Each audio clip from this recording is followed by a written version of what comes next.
Hello, everybody. Praise the Lord. Welcome back to our channel, ஒரு Chai with Christ. எல்லாரும் எப்படி இருக்கீங்க?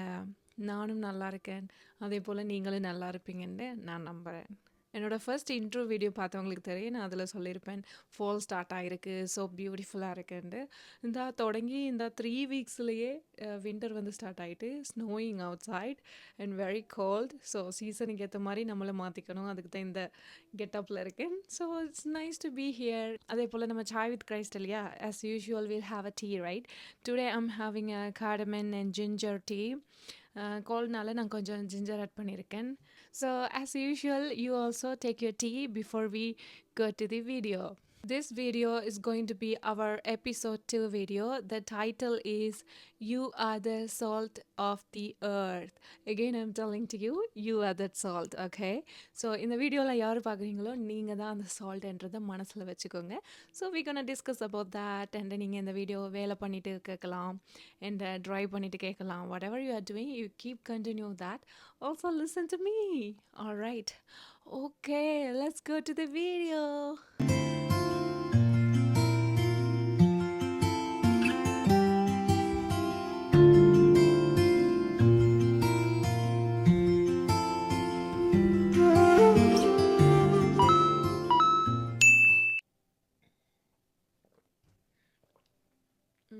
So look it this.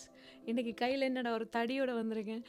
It's பார்க்குறதுக்கு வியர்டாக இருக்கும், ஃபன்னாக இருக்கும், சிரிப்பு வரும். But it's more comfortable you know. அது இல்லாமல் இது மட்டும் இருக்கும்போது இப்படி வாய்க்கிட்டே பிடிச்சிட்டு இருக்கும்போது போக போக கொஞ்சம் கை வலிக்குது. So this is okay, fine. Hope I'll buy the big podcast recording mic in future if it is God's will. Okay, ரொம்ப பேச வேண்டாம். Again let's go to the video. So இன்றைக்கி நாங்கள் வந்து பார்க்க போகிற பைபிள் வசனம் வந்து மத்தேயு 5வது அதிகாரம் வசனம் 13. நீங்கள் பூமிக்கு உப்பாய் இருக்கிறீர்கள். உப்பானது சாரமற்று போனால் எதினால் சாரமாக்கப்படும்? வெளியே கொட்டப்படுவதற்கும் மனுஷரால் மிதிக்கப்படுவதற்குமே ஒழிய வேறொன்றுக்கும் உதவாது.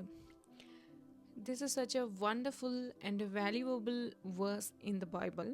தேவன் நம்மளை ஏன் உப்புக்கு ஒப்பிடுகிறார் என்றதை பற்றி நம்ம பார்க்க போகிறோம் இன்றைக்கி. So let's discuss first. இந்த காலத்தில் வந்து நாங்கள் உப்பை வந்து சாப்பாட்டில் போடுறதுக்கு ஒரு சுவைக்கு ஒரு ஃப்ளேவருக்காக பயன்படுத்துகிறோம். நம்ம என்னத்தை தான் போட்டு வெட்டி சமைச்சாலுமே உப்பு இருந்தால் தான் நமக்கு அதனோட ஒரிஜினல் சுவையே தெரியும். Otherwise we don't feel it. So உப்பு எவ்வளோ வேல்யூபிள் ஆனதுன்றது தெரியும். அது மட்டும் இல்லாமல் எனக்கு வீட்டிலலாம் எனக்கு சின்ன வயசில் சொல்லி கொடுத்துருக்காங்க, உப்பு வந்து வீட்டில் குறைவுபடக்கூடாது.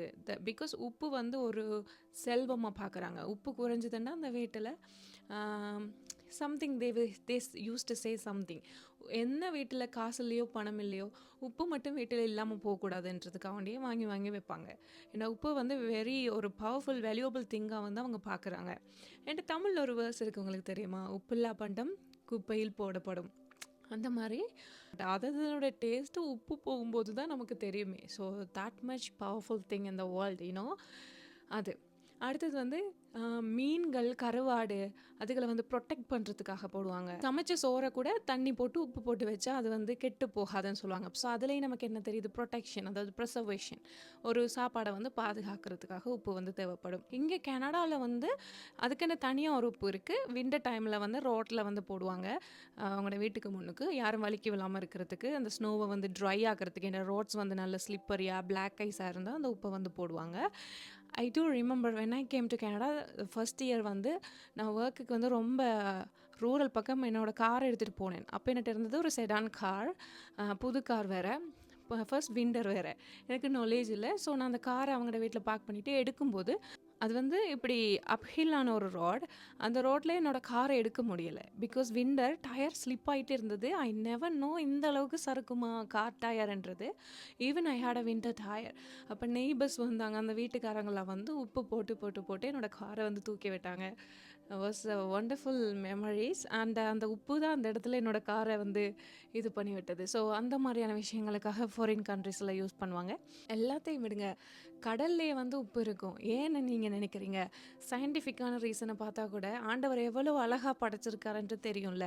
அதாவது இந்த உலகத்துல வாழ்ற மக்களால சேகரிக்கப்படுற மோஸ்ட் ஆஃப் த குப்பை வந்து கடல்ல தான் போய் சேருது. அந்த இடத்துல அந்த உப்பு தான் பியூரிஃபை பண்ணுது. இல்லைன்னா எத்தனையோ மீன்கள், எத்தனையோ கடல் வாழ் உயிரினங்கள் வந்து செத்து போயிருக்கும். இன்னைக்கு வரைக்கும் அது உயிரோட வாழுது. அது நம்மளை போஷிக்குது. அது மூலமா நம்ம பயனடைகிறோமா இருந்தா பிகாஸ் ஆஃப் த சால்ட். அந்த சால்ட்டு தான் வந்து அதை க்ளீன் பண்ணுது. C, so the salt is so much valuable thing in this world. இப்போ இது இவ்வளவு நேரம் நான் சொன்னது இந்த காலத்தில், இப்போ நம்ம கண்ணால் பார்க்குற விஷயம். பட் இந்த ஏன்சியன்ட் வேர்ல்ட், அதாவது பழைய ஏற்பாடு காலத்தில் இல்லாட்டி பழங்காலத்தில், இட் வாஸ் மோர் வேல்யூபிள். இப்போ தயாரிக்கப்பட்டு நம்ம பயன்படுத்துகிற அந்த உப்பு கிடையாது அந்த காலத்தில். அந்த காலத்தில் இஸ்ரேலெல்லாம் வந்து பார்த்திங்கன்னா கட்பாறைகளுக்கு கீழே பாசிகளோட சேர்ந்து ஒரு உப்பு வந்து வரும். அதை எடுத்து வெயிலில் போட்டு காய போட்டு அதை கொஞ்சம் பதப்படுத்தி அதை உப்பாக்கி எடுப்பாங்க. அதை கரன்சியாக கூட யூஸ் பண்ணியிருக்காங்க. Very valuable thing. அதுக்கு வந்து சோதோம் உப்புன்னு கூட ஒரு பேர் இருக்குது பைபிள் காலத்தில். ஸோ அந்த மாதிரியா வெரி பவர்ஃபுல் அண்ட் வேல்யூபிள் திங்காக காணப்பட்டது. அந்த வேல்யூபிள் திங்குக்கு உங்கள் ஆண்டவர் ஒப்புறாரு, யூ ஆர் தட் வேல்யூபிள் திங்குன்னு. லேவியராமும் அதிகாரம் 2:13 எப்படி சொல்கிறாங்கன்னா, நீ படைக்கிற எந்த போஜன பலியும் உப்பினால் சாரமாக்கப்படுவதாக. உன் தேவனுடைய உடன்படிக்கையின் உப்பை உன் போஜன பலியிலே குறைய விடாமல் நீ படைப்பது எல்லாவற்றோடும் உப்பையும் படைப்பாயாக. Which is means purifying. அதாவது தேவனுக்கு கொடுக்குற ஆஃபரிங்கில் வந்து அந்த காலத்தில் ஆஃபரிங் மீன்ஸ் அதை ஆண்டவர் கொடுத்தா அதை அவர் எடுத்துகிட்டு போவார்ன்றதல்ல. The offering kind of their worship. நம்ம இந்த காலத்தில் பண்ணுற வர்ஷிப் என்ன? சர்ச்சுக்கு போகிறோம், பாட்டு பாடுறோம், இன்ஸ்ட்ருமெண்ட்ஸ் வாசிக்கிறோம், கையோ ஏற்றி ஆராதிக்கிறோம், அல்றோம். Such a wonderful thing. But அந்த காலத்தில் வர்ஷிப் பண்ணுறது வந்து எல்லோரும் ஒன்றா இருந்து சமைச்சு சாப்பிட்றதா இருந்தது. அதை நீங்கள் வந்து அண்ணாலோட ஸ்டோரியில் பார்க்கலாம். லேவியராமத்தில் ஆண்டவர் வந்து சொல்கிறாரு, நீ கொடுக்குற எல்லா ஆஃபரிங்லையுமே வந்து உப்பை வந்து சாரமாக்கு, உப்போட டேஸ்ட் அதில் போட்டு அனுப்பணும். Which is means purifying. Physically spiritually ஒரு ஆளை க்ளீன் பண்ணி கிளென்ஸ் பண்ணி ஆண்டவருக்கு காணிக்கையாக கொடுக்கும் பொழுது அந்த வர்ஷிப்பை ஆண்டவர் அக்செப்ட் பண்ணி கொள்வார். லைக் ஆபேல் செஞ்ச மாதிரி. ஆபேல் வந்து முழு இருதயத்தோட ஆண்டவர் கொடுக்குறாரு. So God accepted that. காயினோடது வந்து அங்கீகரிக்கலை. ஏன்னா he didn't give from his full of heart. புதிய ஏற்பாடில் ஜீசஸ் சொல்கிறாரு, நீ தான் அந்த உப்பு. அப்போ அந்த காலத்தில் உப்பு எதுக்காக பயன்படுத்தப்பட்டது? Preservation, purification and protection and cleansing. இப்போ நீங்கள் தான் அந்த கிளென்சிங், நீங்கள் தான் அந்த பியூரிஃபிகேஷன், நீங்கள் தான் அந்த ப்ரிசர்வேஷன் என்றதை ஆண்டவர் நம்மளுக்கு சொல்ல வராரு. ஸோ எவ்வளவு அன்புள்ள தேவனாக இருந்தால் இவ்வளோ வேல்யூபிள் திங்கான ஒரு ஆளாக உங்களை வந்து அவர் பிரதிபலித்து ஆண்டவர் காட்டுறாரு. You are that salt. இந்த வீடியோ பார்க்குற எல்லாருமே மனசில் நினச்சிக்கொள்ள வேண்டிய விஷயம், you are the salt. Also 2 ராஜாக்கள் 2வது அதிகாரத்தை நீங்கள் வாசிக்கும்போது எலிஷா வந்து கிணற்றுக்குள்ளே வந்து உப்பு போடுவார். ஏன்னா தண்ணி வந்து சுத்தம் இல்லாமல் இருக்குன்றதுக்காக உப்பு போடும்பொழுது அது வந்து சுத்தமாக்கப்படுது. அது அந்த காலத்தில் மட்டும் இல்லை, இந்த காலத்தில் நீங்கள் செஞ்சாலுமே it is true thing. As I said before, கடலுக்குள்ளேயே வந்து உப்பு இருக்குது பிகாஸ் டு கிளென்ஸ், ரைட்? அந்த மாதிரி. ஸோ அதோட மீனிங் வந்து க்ளீனிங். ஸோ இவ்வளோ நேரம் நான் பேசிக்கிட்டு இருக்கிறது ஒரு உப்போட மகிமை. இந்த உலகத்தில் அதிக மக்களால் பயன்படுத்தப்படுகிற விஷயம் உப்பு அண்ட் சூரியன். இந்த வெளிச்சமும் உப்பும் தான். ஆனால் ஆண்டவர் பாருங்கள், அது 2ஐயும் தான் மென்ஷன் பண்ணியிருக்காரு பைபிளில். You are the salt. Next words வந்து யூ ஆர் த லைட். நீங்கள் தான் வெளிச்சம் இந்த உலகத்துக்கு, நீங்கள் தான் உப்பு. எது இந்த உலகத்தில் அதிகமாக பயன்படுத்தப்படுதோ அதை தான் ஆண்டவருக்கு உங்களுக்கு எக்ஸாம்பிளுக்கு சொல்லியிருக்காரு. நீங்கள் தான் அது. ஸோ நம்ம இந்த உலகத்தில் எப்படி இருக்கணும்ன்றதை நீங்கள் தான் இன்றைக்கி நீங்கள் யோசிக்க போகிறீங்க. பைபிளில் வந்து உப்புக்கு எக்ஸாம்பிள்ஸான கேரக்டராக நம்ம நிறைய பேர் பார்க்கலாம். First one is the king who is Jesus வந்து உப்பாக இருந்தார், நிறைய பேரை ஹீல் பண்ணார், நிறைய பேரோட வாழ்க்கையில் ப்ரொடெக்ஷனாக இருந்தார், ப்ரிசர்வேஷனாக இருந்தார். இன்றைக்கி நம்ம விடுதலை பெறோன்னா he is the reason, he is the salt for us, right? அப்போ அவரோட பிள்ளைங்க நம்மளும் அவர் சார்ந்த மாதிரி தான் இருக்கணும். ஸோ ஜீசஸ் அண்ட் ஜோசெஃப் எப்படி உப்பாக இருந்தார்? அவருக்கு பாவம் பண்ணக்கூடிய வழிகள் இருந்துமே he didn't choose that way. பரிசுத்தமான ஒரு ஆளாக ஜோசெஃப் வந்து பார்க்க போகிறாரு பைபிளில். ஸோ அப்போ அவர் வந்து சால்ட்டாக இருந்திருக்காரு. 3வது எஸ்தர் வந்து எவ்வளோ ஸ்ட்ரகிள்ஸை சந்திச்சாங்க. ஆனாலும் அவங்க வந்து தன்னோட மக்களை வந்து சேவ் பண்ணாங்க, ஹீல் பண்ணாங்க. அதுக்கு பேர் தான் ப்ரிசர்வேஷன், ப்ரொடெக்ஷன். அவங்கள பாதுகாத்தாங்க. ஒரு உப்பு வந்து ஒரு மீட்டில் போய் எப்படி பாதுகாக்கப்படுதோ, ஒரு கெட்ட தண்ணிக்குள்ளே உப்பு போனோன்னே எப்படி க்ளீன் ஆக்கப்படுதோ, அதுபோல் எஸ்தர் மகாராணி வந்ததுமே she saved her people, right? So Esther, இந்த மாதிரி டேனியல், இந்த மாதிரி நிறைய கேரக்டர்ஸை வந்து நீங்கள் பைபிளில் பார்க்கலாம். Who was salt. So Jesus remembering us, you are one of them. So பைபிளில் வந்து ஆல்சோ ஆண்டவர் மென்ஷன் பண்ணியிருக்காரு, அந்த உப்போட டேஸ்ட்டு சால்ட்டினஸ்ஸை இழந்துட்டுன்னு சொன்னால் அது எதுக்காக பயன்படுத்தப்படும்? மற்றவங்க வந்து அதை இது பண்ணிட்டு போகிறதுக்கும் மிதிச்சுட்டு போகிறதுக்கும் தானே. அதோட மீனிங் என்னென்னா, அந்த காலத்தில் அந்த நான் சொன்ன சோதோம் உப்பு வந்து அதோட சாரம் வந்து குறைஞ்சிட்டு போகுமா. குறைஞ்சிட்டு போனோன்னு என்ன செய்வாங்கன்னா, நான் அப்போதே சொன்ன மாதிரி விண்டருக்கு இங்கே வேற யார் உப்பு வச்சுருக்காங்கல்ல, அது மாதிரி அந்த காலத்தில் வலிக்கு விழாமல் இருக்கிறதுக்கு சர்ச்சஸுக்கு முன்னால், பெரிய ஆட்கள் கூடுகிற இடங்களுக்கு முன்னால் வந்து, ஆசாரிப்பு கூடாரங்களுக்கு முன்னால் வந்து அந்த சோல்ட்டை வந்து வீசி போடுவாங்க, யாருமே வலிக்கு விழாமல் இருக்கிறதுக்காக. ஸோ அந்த இடத்துல ஒரு புல்லு கூட முளைக்காதாமா அந்த உப்பு போடுற இடத்துல. ஏண்டா அதோட சால்ட்டினஸை இழக்கும் போது அது வந்து எக்ஸ்ட்ரீம் யூஸ்லெஸ் திங் ஆகுது. ஸோ போத் எக்ஸ்ட்ரீம், உப்பு சாரத்தோடு காணப்படும் பொழுது அது extreme usable thing in the world. Even சயின்டிஃபிக்காக நம்மளோட பாடியில் கூட உப்புண்ட அளவு சரியாக இருந்தால் தான் நம்மளோட பிளட் செல்ஸ் எல்லாம் சரியாக ஒர்க் ஆகும். அவ்வளோதான் எனக்கு தெரியும், அதை பற்றி எனக்கு பெருசாக நாலேஜ் இல்லை. But I know about the blood pressure and things like. உப்பு வந்து சரியாக இருக்கணும், உப்பு கூடவும் சாப்பிடக்கூடாது, உப்பு குறைஞ்சாலும் நம்மளோட பாடியில் வந்து பிரச்சனை இருக்குது, அளவாக இருக்கணும். அதே போல் உப்பு வந்து அந்த இடத்துல வீசப்படும் பொழுது அந்த இடத்துல புல்லு கூட முளைக்காதுன்னா அதுக்கு மதிப்பே இல்லை. ஸோ உப்புக்கு உப்போட டேஸ்ட் இருந்தால் தான் மதிப்பு. அதோட மதிப்பு சும்மா மதிப்பு இல்லை, அது விலை உயர்ந்த மதிப்பு. எவ்வளோ பெரிய கோடீஸ்வரன் கூட அந்த உப்பு இல்லாமல் ஒரு நாளைக்கு சாப்பிட மாட்டாங்க இல்லையா? So God is saying to you, you are the salt, he is making value.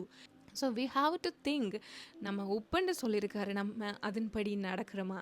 நம்மளுடைய வாழ்க்கை அதன்படி இருக்குதா? நம்ம மற்றவங்களுக்கு ஹீலராக இருக்கமா? மற்றவங்களோட கைண்டாக இருக்கமா? மற்றவங்களுடைய வாழ்க்கையில் மாற்றத்தை ஏற்படுத்தக்கூடிய ஒரு ஆக்களாக நம்ம இருக்கமா? We have to think deeply. ஒன்றோட ஒன்றாக கலந்துட்டு போகிற ஆக்களாக நம்ம இருக்கக்கூடாது. We are the people who make a change, right? Like a Jesus. Jesus already named, I'm the salt.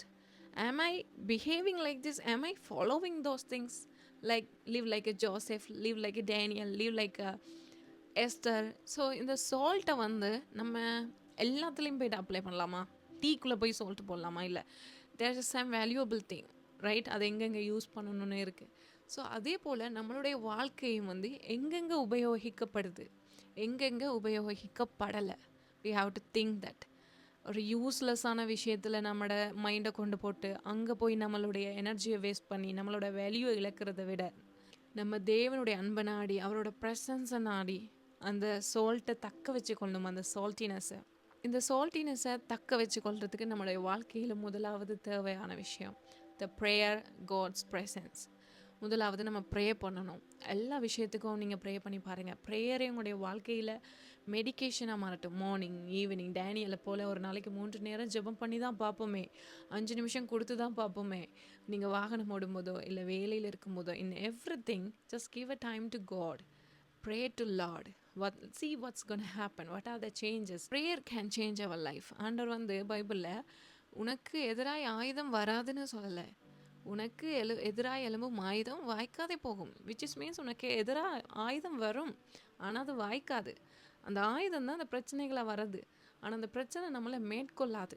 அதுதான் அதோட மீனிங். தேவனுடைய பிள்ளைங்களுக்கு பிரச்சனை வராமலே இல்லை, அதை தான் ஜீசஸ் வாழ்ந்து காட்டிட்டு போயிட்டார் அழகா.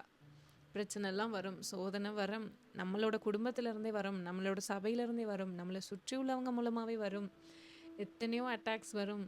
ஆனாலும் அதெல்லாம் வாய்க்காதே போகும். when you pray, remember this, when you pray, even I'm telling you the truth, okay? வீடியோக்காக சும்மா நான் பரிசுத்தவன் அப்படியெல்லாம் இல்லை. நானே யோசிப்பேன், என்னாண்டவரே ஒவ்வொரு நாள் நான் ப்ரே பண்ணி சொல்லணுமா? இது உங்களுக்கு தெரியாது, அவங்க பிள்ளை தானே. நம்ம சில நேரம் யோசிப்போம், நம்ம ஆண்டவரை அக்செப்ட் பண்ணிட்டோம், ஆண்டவர் நம்ம கூட இருக்கார் தானே, நம்ம ஆண்டவரை ஏற்றுக்கொண்டுட்டோம், so he knows everything, right? அந்த மாதிரி யோசிச்சுட்டு நம்ம ப்ரே பண்ணாமல் இருப்போம். No, prayer is the key, prayer is the obedience, prayer is our mental stress reliever. You know, நம்ம ப்ரே பண்ணும்போது நமக்கு சொல்யூஷன் கிடைக்குதா இல்லையான்றது நம்ம அடுத்த கட்ட யோசிக்க வேண்டியது. ஏன்னா அது ஆண்டவரோட ரைட் டைமில் நடக்க போகிற ஒரு விஷயம். அது இப்போவும் இருக்கலாம், அடுத்த செகண்ட் மிராக்கிள் நடக்கலாம், அடுத்த நாள் நடக்கலாம், அடுத்த வருஷம் கூட நடந்தால் கூட we have to accept that. But the prayer every day, pray பண்ணும்போது that is making you like ஒரு நம்பிக்கை world is going two fast, நம்மளால் அதோட ஸ்பீடுக்கு போக முடியாமல் சில இடங்களில் ஸ்டக் ஆகும்போது நமக்குள்ளே ஒரு நெகட்டிவ் வைப்ஸ் ஆட்டோமேட்டிக்காக வரும். இது நடக்காதோ, இது என்ன பண்ணுறது, காலம் போகுதே, அந்த மாதிரி நம்மளை ப்ரெஷர் தாங்க. ஏன் ஆண்டவர் அத்தனை வாட்டி பைபிளில் ஃபெய்த்ஃபுல்னஸை பற்றி சொல்லியிருக்காரு? ஏன்னா கடைசி காலத்தில் நமக்கு அது மட்டும்தான் தேவை, அது மட்டும்தான் நம்மளை தாங்க போகுது. நான் இதை பற்றி ஆல்ரெடியும் வீடியோஸில் சொல்லியிருக்கேன். ஸோ த ஃபெய்த்தை கீப் அப் பண்ணணுமா இருந்தால் ஃபெய்த் ஆண்டவர் பண்ணுவாருன்னு நம்ம நினைப்போம். ஆனால் அடுத்த செகண்டே திரும்ப ஸ்ட்ரெஸ்ஸுக்குள்ளே போவோம். ஆனால் அந்த ப்ரேயர், நீங்கள் ப்ரே பண்ண God will give you the more strength. The angels will be with you all the time. So first நான் இதில் என்ன சொல்ல வரேன்னா, first we have to keep our saltiness as God, Jesus said in the Bible, right? So saltiness-ஐ keep up பண்ணணுமா இருந்தால் we need a faith, we need a prayer. Every day God will teach you some new things. So prayer is the very important thing to keep our saltiness. This is the first thing I can say. Second thing is read your Bible to keep your saltiness, the words of God. This is very important in your life. As I said last episode, the first episode, தேவனுடைய வார்த்தையை அந்த ஸ்திரி தொட்ட போது குணமானா, ஜீசஸோட ஆடையில் இருந்தது தேவனுடைய கவர்னன்ட் என்று நான் உங்களுக்கு சொல்லியிருந்தேன் இல்லையா? The word can heal you. The word can do lot of changes in your life. So try to read Bible at least one chapter every day. Take your prayer as your medicine. Take the Bible verse as your food every day. Jesus சொல்லுவார், மனுஷன் அப்பத்தினால் மாத்திரமில்லை தேவனுடைய ஒவ்வொரு வார்த்தையினாலும் பிழைப்பான். How deep word that, how deep meaningful that. நம்ம அதை ஃபுல்லாக பேசி இன்னொரு எபிசோடுக்குள்ளே நான் போக விரும்பலை. பட் ஜஸ்ட் ஜீசஸ் சும்மா சொல்ல மாட்டார்னு உங்களுக்கு தெரியுதுல்ல. ஸோ த வேர்ட்ஸ், மனுஷன் அப்பத்தினால இதாலையும் பிழைப்பான்னு சொல்லப்பட்டிருக்குன்னா we have to read at least one chapter every day. நீங்கள் வெளிநாட்டில் ஒரு ஸ்டூடெண்ட்டாக இருக்கலாம், ஒர்க்கராக இருக்கலாம், உள்நாட்டில் ஒரு ஸ்டூடெண்ட்டாக இருக்கலாம், ஒரு ஒர்க்கராக இருக்கலாம், ஒரு குடும்பத்தை நடத்துகிறவங்களாக இருக்கலாம். read Bible every day. It will speak through you. First prayer, second read Bible every day. The third thing to keep your saltiness, seek wisdom. ஆண்டவர்கிட்ட ஞானத்தை கேளுங்க. ஏன்னா பைபிள் வாசிப்பீங்க, ப்ரே பண்ணுவீங்க, நல்ல ஞானம் இருந்தால் மட்டும்தான் உங்களால் எப்படி நடந்து கொள்ளணும், எங்கே எப்படி பேசணும், எல்லாமே உங்களுக்கு ஆண்டவர் கற்றுக் கொடுப்பாரு. ஏன்னா சோல்ட்டாக இருக்கிறன்றது more valuable thing in the world இல்லையா? அப்போ நீங்கள் யூஸ் ஆனவங்களாகவும் இருக்கணும், யூஸ்லெஸ் ஆன விஷயங்களுக்குள்ளே போகக்கூடாத ஒரு ஆளாகவும் இருக்கணும் இல்லையா? ஸோ அது எப்படி நடந்துக்கணுன்றது நமக்கு தெரியாது. சில நேரங்களில் நம்ம வார்த்தை விடுவோம், அது சில நேரங்களில் பிழையாக போகலாம், சில நேரங்களில் நம்ம நடந்துக்கிறது டோட்டலி ஒப்போசிட்டாக இருக்கலாம், நமக்கு தெரியாது. So seek wisdom from God to keep your saltiness. So wisdom இருக்கணும். ஜோசப்புக்கு ஆண்டவர் கொடுத்தாரு விஸ்டம். ஜோசப்பு பிரிசனில் இருந்து வந்து அவர் ஆட்சியை நடத்தும் போது அவருடைய ஞானத்தினால் நடத்தினார்னு பைபிள் அழகாக இருக்குது. Even God was with him, but he used his wisdom. He took all the decision with the wisdom. So wisdom நமக்கு தேவை. ஸோ இந்த 3 காரியம் நமக்குள்ளே இருக்குமா இருந்தால் we can keep our saltiness. saltiness நமக்குள்ளே கீப் அப் பண்ணிவிட்டு சும்மா இருக்கிறது இல்லை. அந்த saltiness-ஐ we have to use it to heal somebody. லவ்வாக இருங்க, கைண்டாக இருங்க, நேசிங்க மற்றவங்க கஷ்டப்படுறாங்க, உங்களுக்கு முன்னுக்கு நான் ஆறுதல் கொடுங்க, மற்றவங்களுக்காக ப்ரே பண்ணுங்க. யோபுவை போல் ஒருத்தங்க லைஃப்லையாச்சும் நீங்கள் ஒரு சேஞ்சை கொண்டு வரணும் இல்லையா? So we have to use the saltiness, we have to use the salt, right? Also when you do the 3 things, நான் சொன்ன இந்த 3 விஷயங்கள், ப்ரேயர், பைபிள் ரீட் பண்ணுறது, சீக் விஸ்டம், இதெல்லாம் உங்களுக்குள்ள இருக்கும்போது கோடே உங்களை அதை வந்து யூஸ் பண்ண வைப்பார். ரொம்ப அழகான ஒரு வார்த்தை, அழகாக ஆண்டவர் நமக்கு கற்றுக் கொடுக்குறாரு. இது மாதிரி நிறைய விஷயங்கள் பைபிள் இருக்குது. Still I am learning, still I am reading. So you also do the read Bible, keep your prayer as a key in your life. I believe this video is very useful for you. And next video la innum interesting ana topic oda ஆண்டவரோட சித்தத்தின்படி நான் உங்களை வந்து சந்திப்பேன்.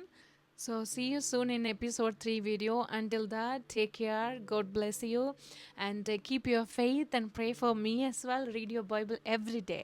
Okay, take care my dear family, friends and everybody, and see you. Okay, thank you for watching my video. Bye.